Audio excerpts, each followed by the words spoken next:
Time is 4:51, and let's get to our health headlines this morning as National Education Week continues.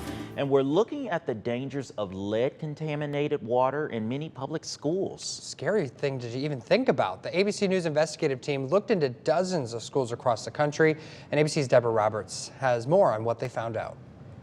Francis Galicia, a high school junior in Spring Valley, New York, is focused on sports and class activities. School's a happy place, except for when you're thirsty. Why can't you use the water fountain? The reason we can't use the water fountains is because there's lead contamination in our water. And how long has this been going on? Since I was in the 4th grade. For 7 years now, Francis, along with 10,000 other students in the East Ramapo Central School District, have used school-provided water coolers or brought their own bottles because of dangers of lead in the water equipment. If a child is exposed to lead over a longer period of time, it can cause brain damage. It's unclear how widespread the problem is nationally, with no federal regulation requiring the majority of schools to test lead in their waters, and state requirements vary. Unfortunately, schools' regulation is mostly voluntary.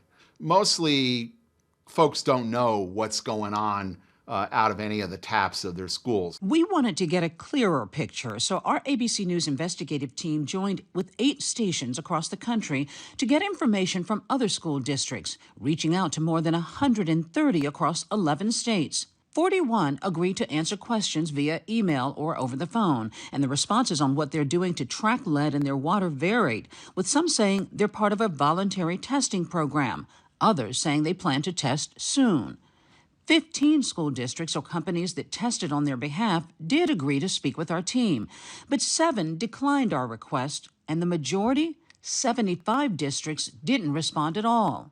As for East Ramapo, the school district insists that bottled water offers a temporary solution while they work on replacing drinking fountains by the next school year. When it's hot, they run out by like 12.